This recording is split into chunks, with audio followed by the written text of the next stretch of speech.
جب زمین کی خلافت کا فیصلہ کیا جانا تھا۔ مجلس میں تمام فرشتے اور عزازیل بھی موجود تھا۔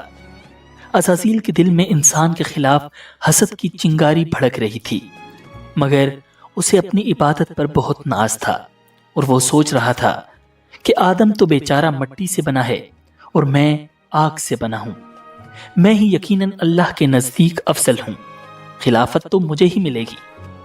اور پھر اللہ تعالیٰ نے اپنا فیصلہ سنا دیا کہ زمین پر اس کا خلیفہ انسان ہوگا۔ عزازیل پر یہ خبر بجلی بن کر گری، وہ شوق میں چلا گیا، اس کی آنکھیں غم اور غصے کی وجہ سے سرخ ہو رہی تھیں۔ اب اللہ رب العزت نے تمام فرشتوں اور عزازیل کو حکم دیا، آدم کو سجدہ کرو۔ اللہ رب العزت کے اس حکم کے ساتھ ہی تمام فرشتے فوراً سجدے میں گر گئے، سوائے عزازیل کے۔ کسی کی مجال نہ تھی کہ اللہ کے حکم کا انکار کرے، مگر وہ بدبخت گردن اکڑائے غصے اور تکبر کے ساتھ کھڑا ہوا تھا۔ دربار خداوندی میں سناٹا چھایا ہوا تھا۔ اللہ تعالیٰ نے پوچھا، تجھے کس چیز نے روکا کہ تو سجدہ نہ کرے جب میں نے تجھے حکم دیا؟ ابلیس نے تکبر سے جواب دیا، میں اس سے بہتر ہوں، تو نے مجھے آگ سے پیدا کیا اور اسے مٹی سے۔ اللہ رب العزت نے نہایت جلال سے فرمایا، نکل جا یہاں سے، تجھے یہ حق نہیں کہ یہاں تکبر کرے، یقیناً تو ذلیلوں میں سے ہے۔ اب وہ عزازیل ابلیس بن چکا تھا، مردود اور شیطان، مگر بجائے شرمندہ ہونے یا توبہ کرنے کے اس نے اللہ تعالیٰ سے ایک حیران کن درخواست کی، مجھے قیامت تک مہلت دے دے، جس دن انسانوں کو قبروں سے اٹھایا جائے گا۔ اللہ رب العزت نے فرمایا، جا، تجھے مہلت دی گئی۔ لیکن ابلیس نے وہیں ایک اور اعلان کیا، جو کہ ایک چیلنج تھا، ایک سازش تھی۔ کہنے لگا، اب چونکہ تو نے مجھے گمراہ کیا ہے، اس لیے میں بھی قسم کھاتا ہوں کہ ان انسانوں کی گھات لگا کر تیرے سیدھے رستے پر بیٹھا رہوں گا، پھر میں ان پر چاروں طرف سے حملے کروں گا، ان کے سامنے سے بھی اور ان کے پیچھے سے بھی اور ان کے دائیں طرف سے بھی اور ان کے بائیں طرف سے بھی، اور تو ان میں سے اکثر لوگوں کو شکر گزار نہیں پائے گا۔ اللہ رب العزت نے نہایت جلال سے فرمایا، نکل جا یہاں سے ذلیل اور مردار ہو کر، ان میں سے جو تیرے پیچھے چلے گا وہ بھی تیرا ساتھی ہوگا، اور میں تم سب سے جہنم کو بھر دوں گا۔ یوں ابلیس انتہائی ذلیل ہو کر بارگاہ خداوندی سے نکل گیا۔ وہ غصے اور انتقام کی آگ میں جل رہا تھا۔ اسے سب سے زیادہ غصہ انسان پر تھا، جس کی وجہ سے وہ اللہ رب العزت کی مجلس سے نکالا جا چکا تھا۔ اب حضرت آدم علیہ السلام کا اصل امتحان شروع ہونے والا تھا۔ انسان اور شیطان کا مقابلہ شروع ہونے والا تھا۔ حضرت آدم علیہ السلام جنت میں رہنے لگے، وہاں ہر طرح کی نعمتیں تھیں، لیکن پھر بھی وہ اکیلا محسوس کرتے تھے، انہیں تنہائی کا احساس ہوتا تھا۔ اللہ رب العزت نے ان کی تنہائی دور کرنے کے لیے ان کی زوجہ حضرت حوا علیہ السلام کو پیدا فرمایا، وہ ان کی ساتھی بنی۔ اب حضرت آدم اور حضرت حوا دونوں خوشی سے جنت میں رہنے لگے۔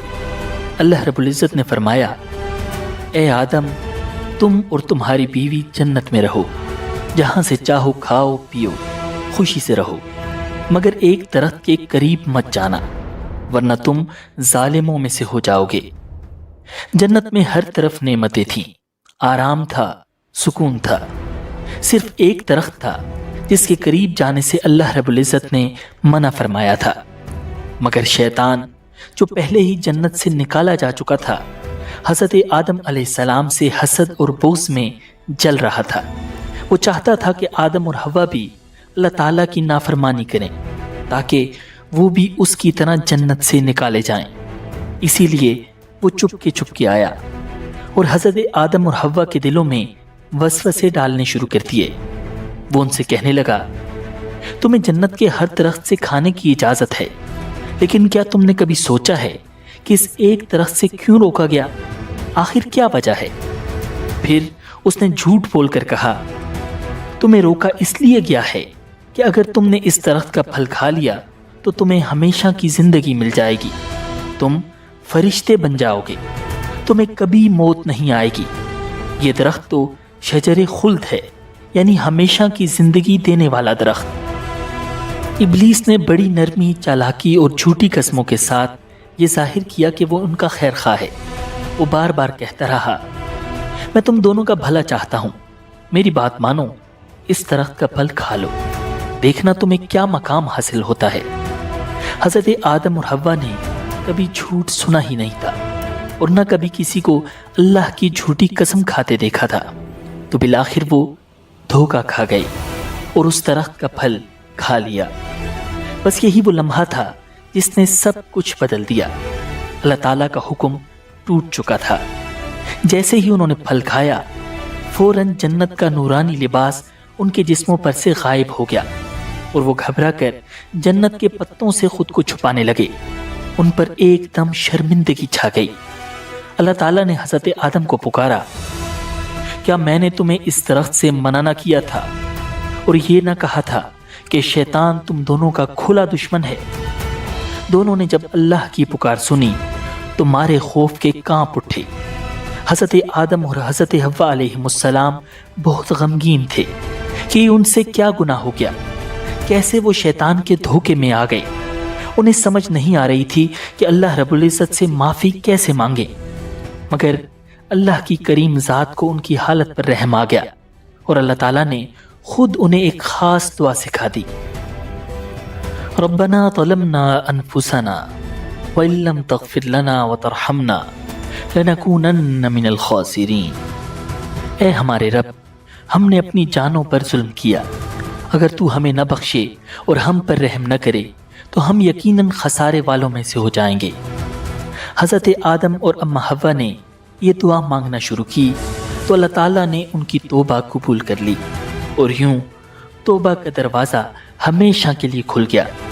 پھر اللہ تعالیٰ نے فرمایا، اب تم سب انسان اور شیطان زمین پر اتر جاؤ، تم ایک دوسرے کے دشمن ہوگے، وہاں تمہیں ایک وقت مقرر تک ٹھہرنا ہے اور وہاں زندگی گزارنی ہے۔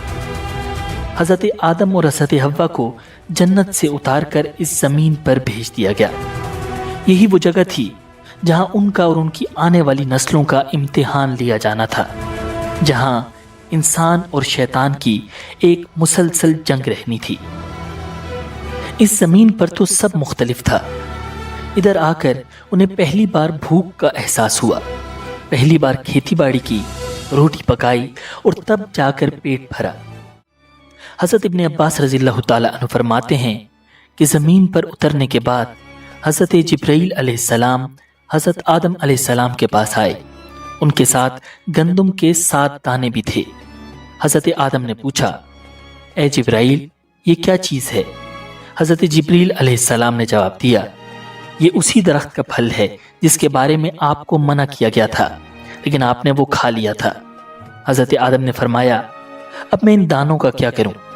حضرت جبرائیل نے کہا، انہیں زمین میں بو دیجئے۔ حضرت آدم نے ان دانوں کو زمین میں بو دیا۔ یہ دانے بہت وزنی اور بڑے تھے، دنیا کے عام دانوں سے کہیں زیادہ۔ کچھ عرصے بعد وہ دانے اگائے۔ حضرت آدم نے فصل کاٹی، دانے صاف کیے، پھر انہیں پیسا، آٹا گوندا اور روٹی بنائی۔ یوں حضرت آدم علیہ السلام نے زمین پر محنت کر کے کھانا کھانے کا طریقہ سیکھا۔ اسی طرح حضرت آدم علیہ السلام کا پہلا لباس بھی حضرت جبرائیل علیہ السلام کی مدد سے تیار ہوا۔ وہ بھیڑ کی اون سے بنا تھا۔ پہلے انہوں نے اون کاٹی، پھر چرخے پر دھاگا بنایا، پھر حضرت آدم علیہ السلام نے اپنے لیے ایک جبہ اور حضرت حوا کے لیے قمیض اور اوڑھنی تیار کی، اور یوں اس زمین پر انسانیت کا آغاز ہوا۔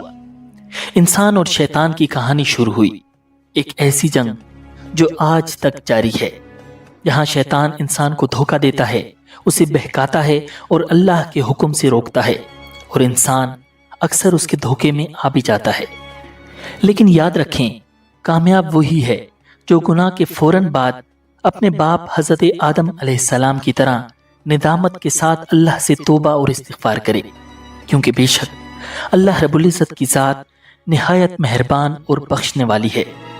اگر آپ کو یہ ویڈیو پسند آئی ہو تو اسے لائک کیجئے، اپنے خیالات کامنٹس میں بتائیں اور اسے اپنے دوستوں کے ساتھ ضرور شیئر کیجئے تاکہ سب تک یہ پیغام پہنچ سکے۔